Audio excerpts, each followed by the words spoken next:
गोटे वीडियो करथिले से वीडियो रे गुप्त नवरात्रि विषय कही एक भी कही जे जदि यार लॉन्ग वीडियो दरकार आपण माने कमेंट करंतु।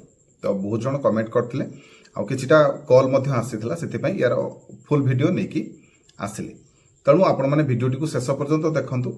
गुप्त नवरात्रि रो पूजा विधि संपर्क में आपण माने अनेक गुड़िए कथा जानी पारिबे।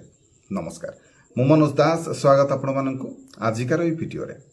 गुप्त नवरात्रि पूजन विधि देखंतु। कहबा गले नवरात्रि पूजा एतरे काहाकू पूजा करा जाए? नवदुर्गांकर पूजा करा जाए। मांकर सत्ता को शक्ति को पूजा करा जाए।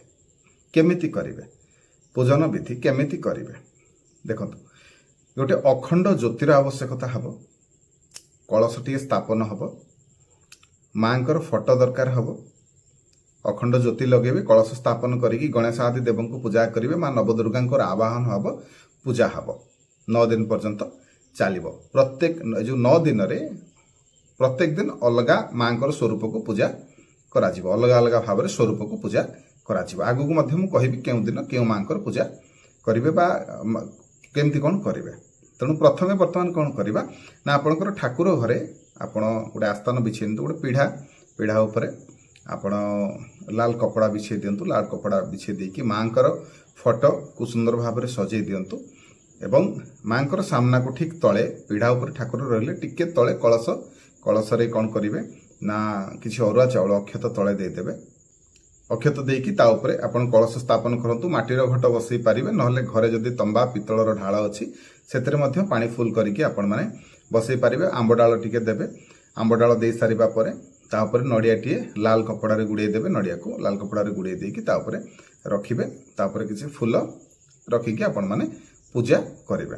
तापर कौन करिवे ना गोटे दीप रखिबे, अखंड दीपटी रखिबे। अखंड दीप घिओ देकी आपण माने ताको बत्ती साहाय्य रे करिकी लगेबे। मने रखंतु ए जो दीपटी पूरा कंटिन्यू भाव में जळिबो। पूजा आरंभ रु पूजा शेष पर्यंत, विसर्जन पर्यंत बा जदि घिओ थिबो विसर्जन परे मध्य जळिबो, ताको लिभेइबे नाही। तबे ए जो कलश बसिबो, कलश भितर किछिटा जिंस मध्य पकेबे। कलश रे कोन कोन पकेबे ना गंगा जल पकेबे। गंगा जल पकेबे, तापरे गोटे कौड़ी पकेबे, गोटे गुआ पकेबे, गोटा हलदी पकेबे, पैसा पकेबे एवं अशोक गछर पत्र जदि आपण माने पांती ताले अशोक गछर आंब पत्र तो देबे, ता सहित अशोक गछर पत्र मध्य आपण माने देई पारिबे। तबे कलश उपरे खाली सीधा सीधा रखिदेबेनी, नड़िया रखिबेनी। कलश उपरे कोन करिवे कोनोसी चौपति आपण कोन कहंती ताको आपणकर माने जेमति कि सरा, कलश उपरे सरा उपरे चाउल देदेबे, ता उपरे नड़िया देकी आपण माने कलश स्थापन करिवे। ए सब जिंस पकेइके मने रखंतु जेतबेले पूजा आरंभ हो प्रथम रे गणपति को पूजा हबो। गणेश को प्रथमे आपण पूजा करिवे, पुष्पांजलि देबे। पूजा करिके पुष्पांजलि देकी तापरे भोग लगेकी तापरे अन्य देवादेवी को आपण माने पूजा करिवे। अन्य देवादेवी कोन गणेश पूजा परे आपण माने नवदुर्गांकर आवाहन करिकी पूजा करिवे। खास करिकी सप्तशती दुर्गा सप्तशती रो पाठ आपण माने प्रत्येक दिन माने करंतु बा सप्तशती रो पाठ करंतु। से परी से जो पीढ़ा ऊपर जो कहली मां दुर्गांकर गोटे फोटो रखिबे। मां दुर्गांकर नवदुर्गांकर गोटे फोटो जोटा मिलुथो बाजार रो किणी काणी ताकू स्थापन आपण माने करिवे। खाली मां दुर्गांकर एकुटिया मूर्ति को स्थापन करिवेनी। मां दुर्गा मझिरे थिबे, देखिबे बाकी चारिपटे नवदुर्गा थिबे। सेही भलिया फोटोटे नेकी आसीबे आ ताकू रखी पूजा करिवे। पूजा केमिति करिवे देखंतु। जेमिति आमे प्रत्येक दिन ठाकुर को पूजा करछन, पूजा करबा समय आमे टिके प्रथमे गाधी दउछन, गाधी देकी तापर चंदन लगौछन, तापर तांकर ठाकुर को श्रृंगार करछन, फूल दउछन, धूप दउछन, दीप दउछन, भोग दउछन। एमिति ही आपण माने पूजा करिवे। पूजा करबा समय निश्चित भाव में ए मंत्रर पाठ करिवे। मंत्रटी अति साधारण मंत्र, ओम दुम दुर्गाय नमः। ए मंत्रर पाठ करिवे। निर्वाण मंत्र यार पाठ करिवे एवं सिद्ध कुंजिका स्तोत्र, आउ थरे कहि रखुची, सिद्ध कुंजिका स्तोत्र आपण माने पाठ करिवे। देखंतु मु कहिबी जे आपण जो आरंभ करिवे ब्राह्मण द्वारा प्रथम दिन आरंभ कर दियंतु। बाकी दिन गुड़िक आपण निजे पूजा करंतु। शेष दिन पूजकों को डकैकी, ब्राह्मण को डकैकी आपण माने होम निहाती भाव में करेंगे। होम करिकी विसर्जन करेंगे। चेष्टा करंतु मां को पाखरे जेतबेले भोग लगौछंती आपण सेतबेले अलगा दिने सबुदिन अलगा अलगा प्रकार भोग लगे चेष्टा करंतु। खीरी आपण भोग लगे पारे, मां को अति प्रिय, तेणु खीरी भोग लगेबे।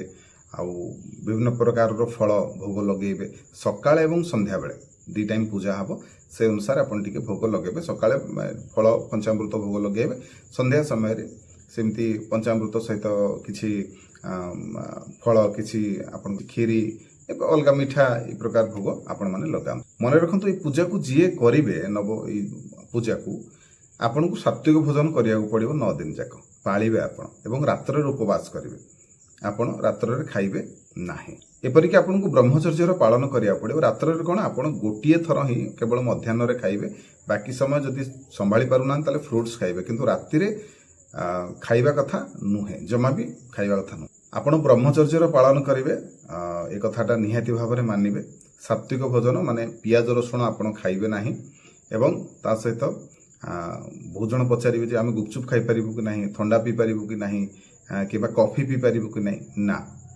ଏପରିକି ଚା ମଧ୍ୟ ନୁହେଁ କାହିଁକିନା ପିତା କଷାରେ ସେଗୁଡ଼ିକ ଯାଉଛି ବିଶେଷ କରି ପୂଜା ସମୟରେ ମାଙ୍କୁ ସଧବା ନାରୀର ଯାହା ସବୁ ଦରକାର ଚୁଡ଼ି ଶଙ୍ଖା ସିନ୍ଦୁର ଏସବୁ ଜିନିଷ କୁଙ୍କୁମ ଅତର ଏସବୁ ମାଙ୍କୁ ଅର୍ପଣ କରନ୍ତୁ ଏ ପୂଜା କଲେ କ'ଣ ହେବ ଦେଖନ୍ତୁ ଏ ପୂଜା କଲେ ଖାସ କରିକି ୟାକୁ ତାନ୍ତ୍ରିକ ମାନେ ବିଶେଷ ଭାବରେ ଯେଉଁ ଗୁପ୍ତ ନବରାତ୍ରିର ପୂଜନ କରିଥାନ୍ତି ମାଙ୍କର ଶକ୍ତିକୁ ସେମାନେ ଆୟତ୍ତ କରିବାକୁ ବା ମାଙ୍କର ଆଶିଷ କଲ୍ୟାଣ ପାଇବା ପାଇଁ ଏ ପୂଜା କରିଥାନ୍ତି ତେଣୁ ଆପଣମାନେ ମଧ୍ୟ ଯଦି ଘରେ ମାଙ୍କର ପୂଜା କରନ୍ତି ସଠିକ ବିଧିରେ କରିପାରିଲେ ତାହେଲେ ନିଶ୍ଚିନ୍ତ ଭାବରେ ମାଙ୍କର କୃପା କଲ୍ୟାଣ ଆପଣଙ୍କ ଉପରେ ରହିବ ଆଉ ଆପଣଙ୍କର ଯାହା ମନୋବାଞ୍ଛା ଅଛି ତାହା ମଧ୍ୟ ପୂରଣ ହେଇପାରିବ ଗୋଟେ ପ୍ରକାର ଦେଖିବାକୁ ଗଲେ ଏହା ହେଉଛି ମାଙ୍କର ସାଧନା ପୂଜା ତେବେ 15 ଜୁଲାଇ ଠାରୁ ଏ ପୂଜା ଆରମ୍ଭ ହେଉଛି ତ ପ୍ରଥମ ଦିନ ଆପଣ କେଉଁ ଦେବାଦେବୀଙ୍କର କେମିତି କ'ଣ ପୂଜା କରିବେ ମୁଁ କହି ରଖୁଛି ତେବେ ପ୍ରଥମ ଦିନ ମା କାଳୀଙ୍କର ପୂଜା କରିବେ ତାପରେ ହେଉଛି 16 ଜୁଲାଇ ଦିନ ଆପଣମାନେ ମା ତାରାଙ୍କର ପୂଜା କରିବେ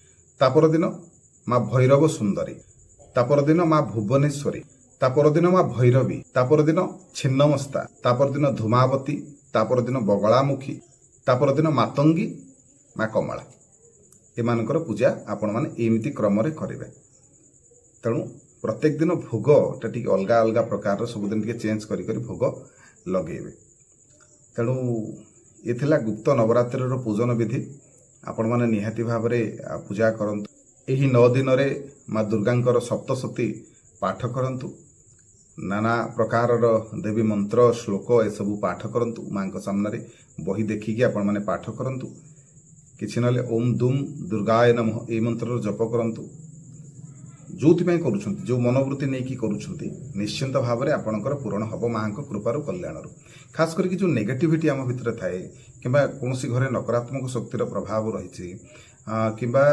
ଆପଣଙ୍କର ଜୀବନରେ ଅନେକ ପ୍ରକାର ସମସ୍ୟା ରହିଛି ଏପରିକି ସନ୍ତାନ ପ୍ରାପ୍ତି ବିବାହରେ ବିଳମ୍ବ ବାହାଘରରେ ସମସ୍ୟା ରିଲେସନସିପ୍ର ପ୍ରୋବ୍ଲେମ୍ ଏ ସମସ୍ତ ସମସ୍ୟାର ସମାଧାନ ପାଇଁ ଆପଣମାନେ ୟାକୁ